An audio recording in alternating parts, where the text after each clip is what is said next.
Parabéns pra você nesta data querida. Muitas felicidades, muitos anos de vida. Parabéns pra você nesta data querida. Muitas felicidades, muitos anos de vida. Hoje é dia da Sara Gabriele, 5º ano B. Parabéns, gatinha. Felicidades, muitos anos de vida. Que o Senhor te abençoe e te proporcione as melhores coisas do mundo. Esse mês estamos está recheado de aniversariantes. Teremos quase que um por dia. Força na piroquete aí, hein, gente? Parabéns!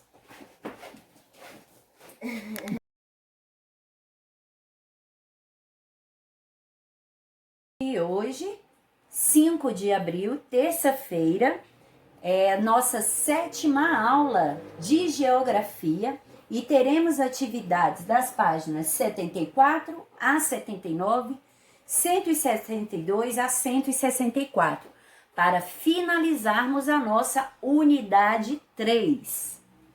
Nas aulas anteriores, falamos bastante sobre a migração, sobre o que é o imigrante, aquele que sai do seu país, cidade de origem, para um local diferente. Aqueles que já fazem parte daquele local os chamam de imigrantes. E dos emigrantes, porque para aquele que está saindo de sua cidade de origem, do seu país de origem, os que ficam os chamam de emigrante.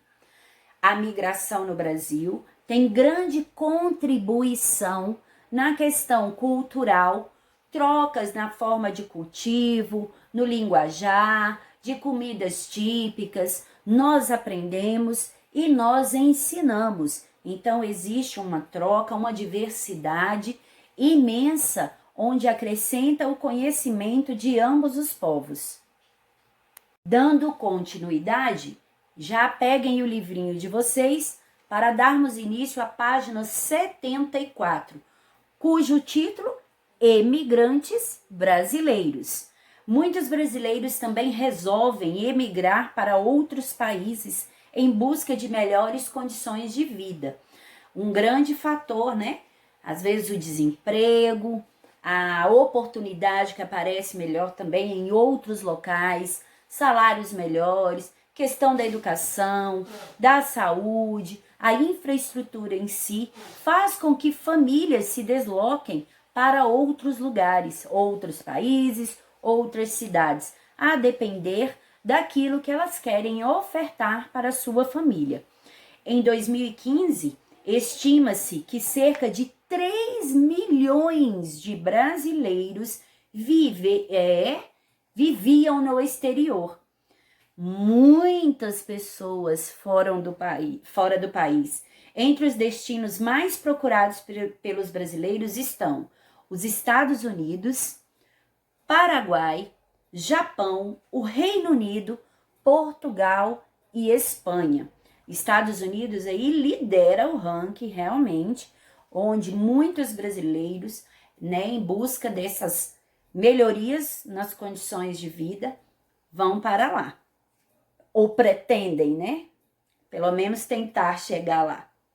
De acordo com o IBGE, São Paulo, Paraná, Goiás, Rio de Janeiro e Minas Gerais são as unidades da federação de onde saiu a maior parte de brasileiros que buscam viver no exterior. Temos aí um mapa representativo cujo título é Brasileiros vivendo no exterior por unidade federativa. Então, estes números são comprovados, né, através desse estudo aí, também feito no ano de 2010. Em cada um dos estados tem o quantitativo de brasileiros que estão fora do interior, que estavam pelo menos na época, né? Os brasileiros que emigraram também relatam dificuldades enfrentadas por eles nos países estrangeiros. Lembra que nós falamos que para os imigrantes, além da dificuldade de ter deixado a sua família, a sua cidade natal, o seu país de origem, que já causa um sofrimento natural, né? Você está deixando as suas raízes. Chegando em outros países, como aqui também no Brasil, eles enfrentam a dificuldade na língua, que muitos chegam sem dominar o português. Assim também acontece com os brasileiros que saem do Brasil e vão para outros países. A busca nessas condições melhores de vida, às vezes, não lhes permitem o preparo para o ingresso nesses lugares. Assim como nós falamos dos que chegam, né, em aulas anteriores. Além da aceitação do povo, nem todo mundo que já é do local tem 100% de aceitação com os estrangeiros que estão chegando, as dificuldades em conseguir um emprego devido à comunicação, também a disputa entre quem já é do local com os que estão chegando. Então, diversos fatores são enfrentados também pelos brasileiros, assim como nós relatamos com os que chegam também no Brasil. Além da barreira do idioma, os baixos salários, o desemprego e o preconceito estão entre os principais desafios presentes no cotidiano daqueles que buscam viver em outros países. Sobre essa imigração de brasileiros, nós temos sim que sempre estar buscando melhores condições de vida, sim, mas devemos pesar estas questões. É um custo muito alto. Estou falando diretamente dos brasileiros, que é porque é o nosso povo, né? É o que nós somos, brasileiros, nossa nacionalidade. Mas, de um todo, se as pessoas bem pensassem o custo que é sair também do seu país de origem para, de repente, não conseguir alcançar de imediato, que tudo realmente leva um tempo, mas às vezes o sofrimento que você vai enfrentar, as barreiras que você vai encontrar, não tenham tanta... não seja a melhor escolha de momento. O correto é ter um preparo antes, poder se estruturar, planejar direitinho antes de tomar essas decisões. Página 75 tem o subtítulo Migração Pendular. Além dos fluxos migratórios permanentes ou duradouros ocorridos entre diferentes regiões, há também um fenômeno comum de migração que ocorre geralmente nas grandes cidades, a migração pendular. Chamamos de migração pendular os deslocamentos diários de pessoas entre um lugar e outro.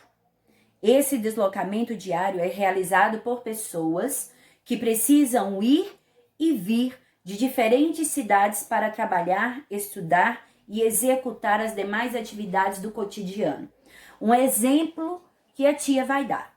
A tia já disse que aqui em torno do Distrito Federal, no entorno do Distrito Federal, nós temos cidades próximas do estado de Goiás, né?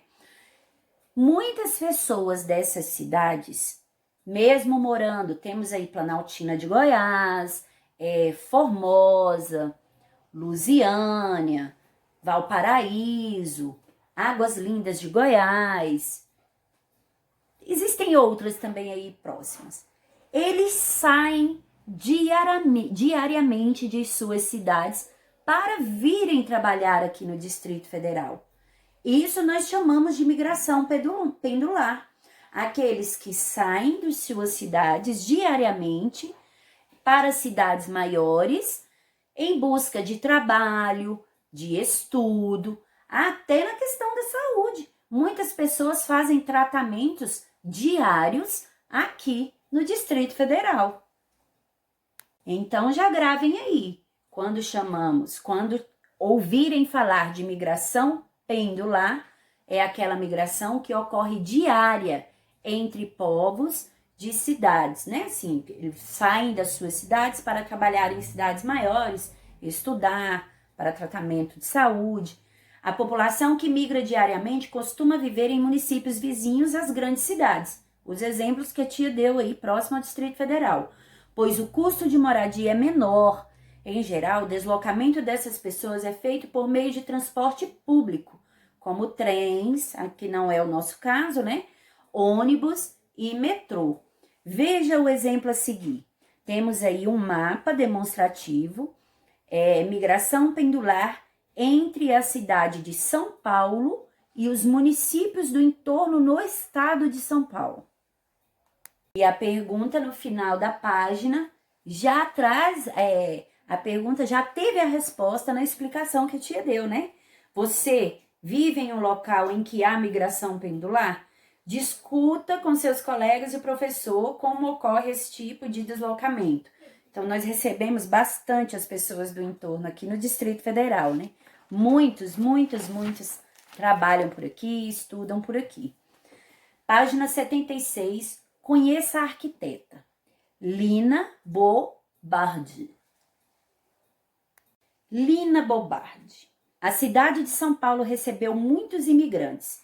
Vários deles foram grandes artistas, como a arquiteta Lina, nascida em Roma, capital da Itália. Lina chegou ao Brasil em 1946, aos 31 anos, em busca de novos trabalhos.